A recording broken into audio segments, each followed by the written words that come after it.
Every morning before sunrise, Indians pray for rain as they queue up to wait for drinking water. Several parts of the country are running dry as drought is once again stalking the land. And it's not just small villages that should be concerned. One of India's largest cities, Chennai, has been crippled by water shortages. Several of its reservoirs are empty and nothing flows out of the taps. By 2030, scientists have warned that 40% of the population will have no access to drinking water. That'll be around 500 million people. So how did we get here? And how do we stop it? Plus, is the government taking it seriously enough? Well, let's ask our panel. Joining me now is one of the world's leading water experts, Asit Biswas. He's the co-founder of the Third World Center for Water Management. Saravanan Thiyagarajan is in Bengaluru. He's the founder of Wakao Lake, a non-governmental organization trying to revive dying lakes in Tamil Nadu. And in the city of Pune is Chetan Pandit. He's a former member of India's Central Water Committee. Gentlemen, good to have you on the program. Asit Biswas, first of all, paint the big picture for us. Just how catastrophic is this that these two things are happening at the same time? You have climate change, which means that the glaciers feeding the rivers are drying up or receding.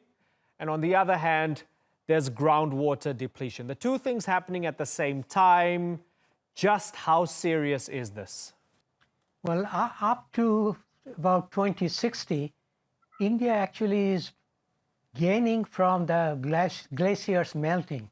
So the flow in the rivers is higher, will be higher till about 2060 because of the glacier melt, which are going to disappear as the glacier continues to melt. So actually, India is having a much better time in terms of water resources availability because of the increased glacier melt. Now, if you go beyond 2060, we are going to see very serious problem. Population is increasing. By 2050, India's population will be, according to the latest estimate, about 1.7 billion people. Industrialization will increase. Urbanization will increase.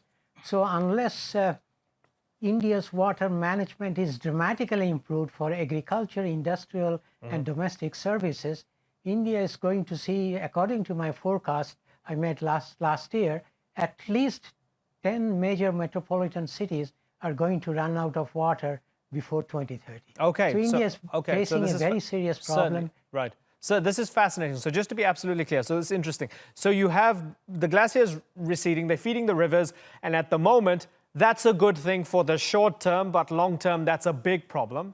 And for the short term with the groundwater issue, that's a massive issue because we're looking at the satellite images and these dams are just, withering away and disappearing.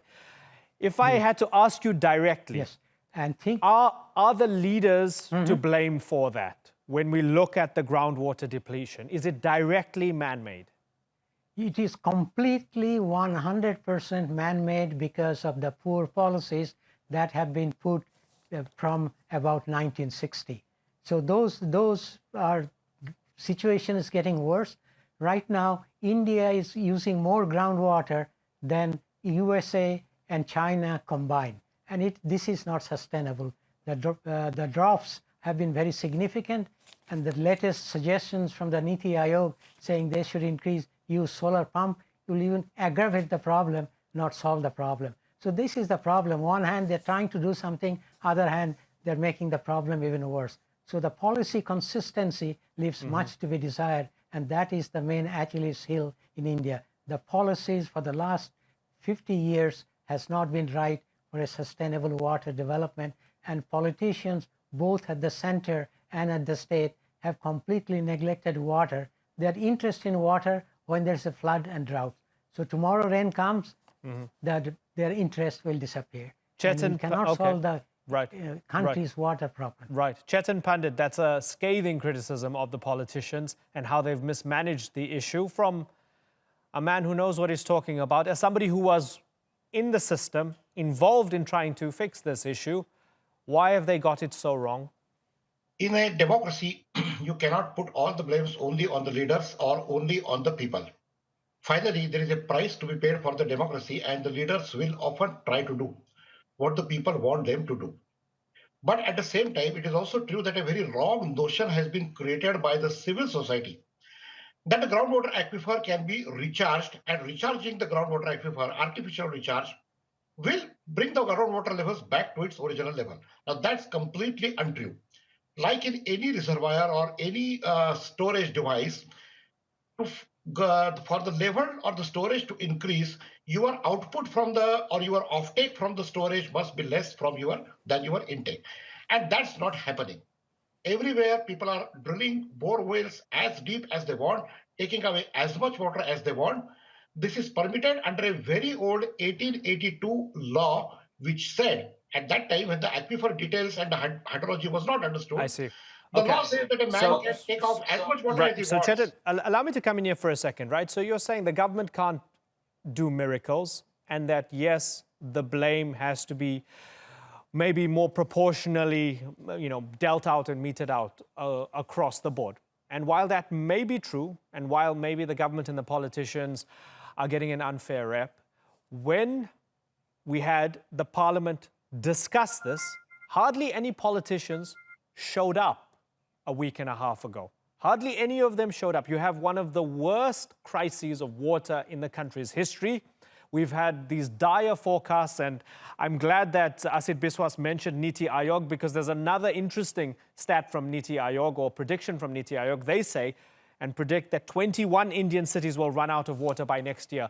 So basically, we have the experts saying this is a water apocalypse. The politicians are saying, well, you can't fully blame us, but we're not even going to show up to Parliament to discuss this. Would you understand why the people would feel that these people don't care? Well, you see, it's a new government. The elections have just taken place, and the new government is still stabilizing itself.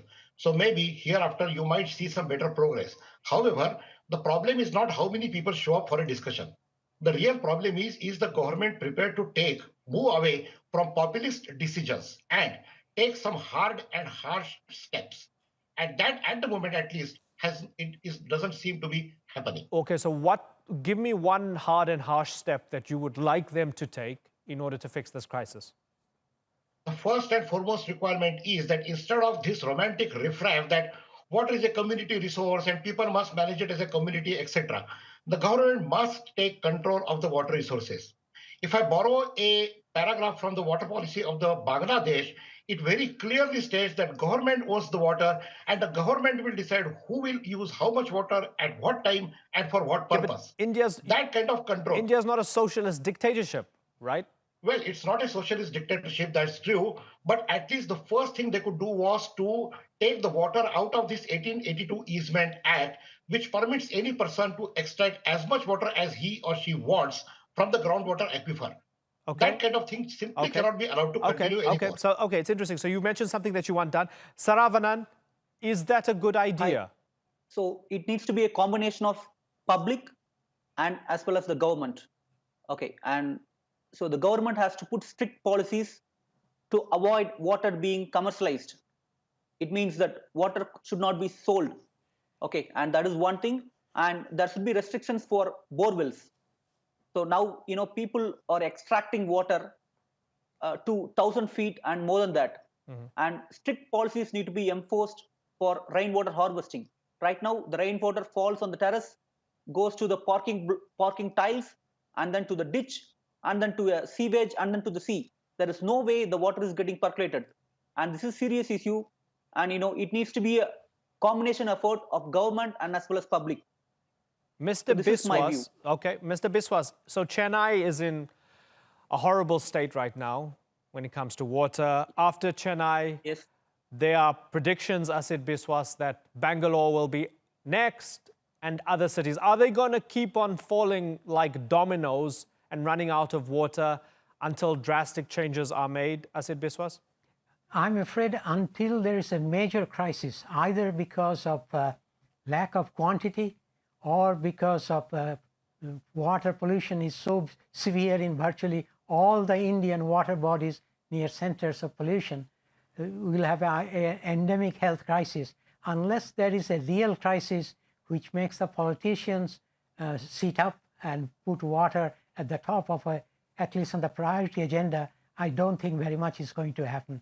So it seems to me, India will avoid only after a major crisis occurs, which makes the industry say they have not much water to continue. Agriculture say there is not enough to produce food, and the people have not enough to drink.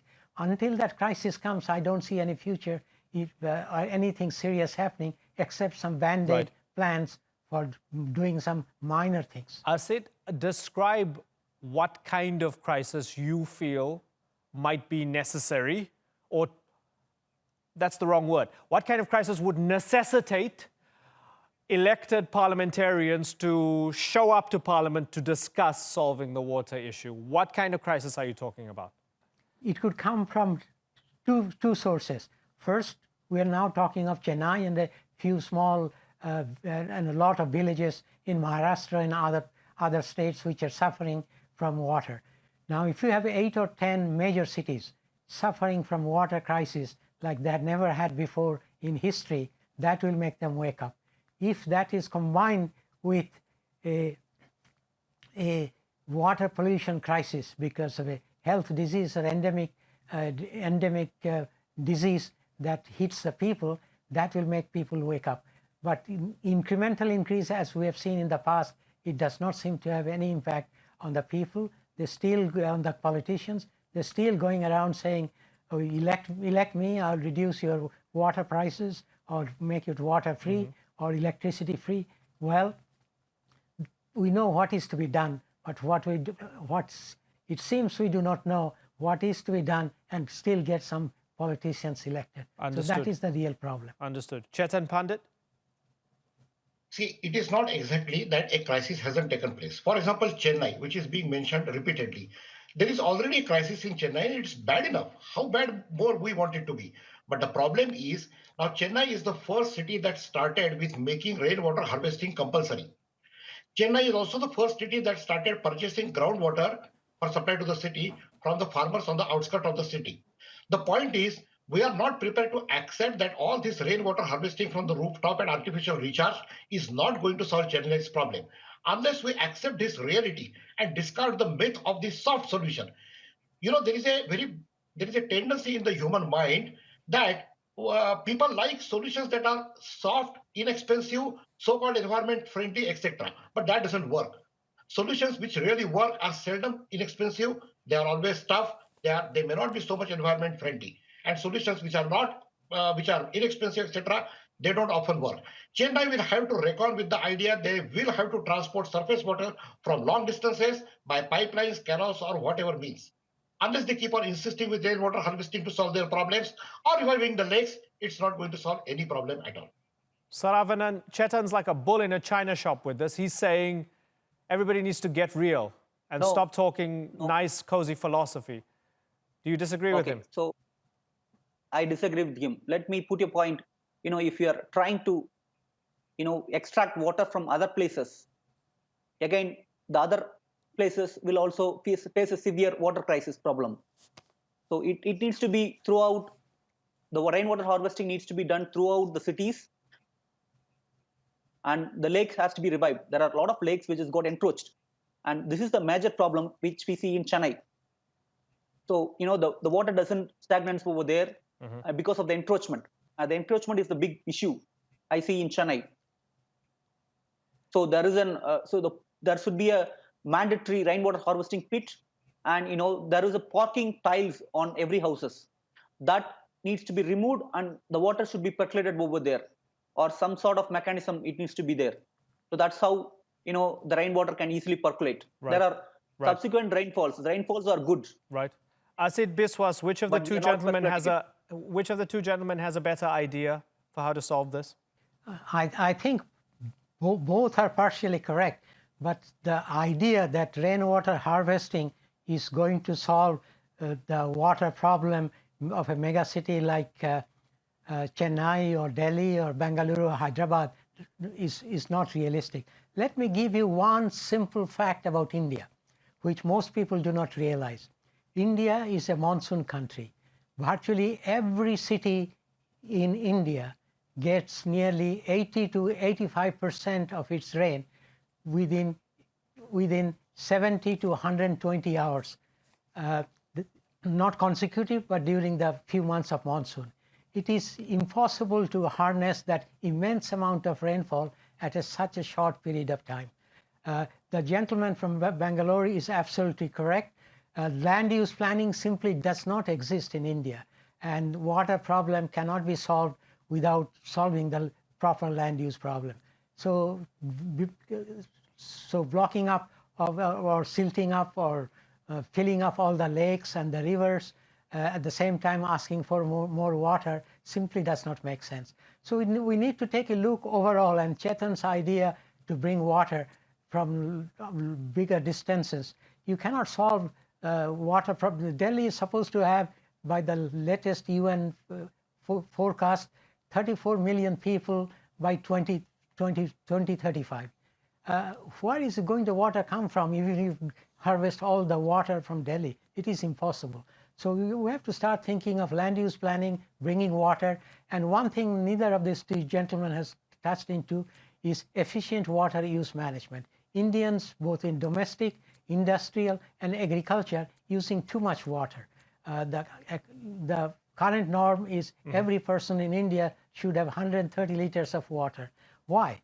There is no logic to it, because cities in Belgium are now using half of that water, and they get water 24/7 clean water. Why does an Indian need 130 liters of water per person per day? It's beyond my comprehension. Agriculture uses 90% of water. You can easily cut 30% of water use from agricultural sector with good policies within the next 5 years without sacrificing yield, in fact increasing the yield. So it's the question of looking at all these issues holistically, and that simply is not happening. Okay. That is the real problem we are facing. Well, it is undoubtedly a crisis, and it's been a good education for me as well on this issue. Asit Biswas, Saravanan Thiyagarajan, and Chetan Pandit, I thank you all for joining us on the Newsmakers.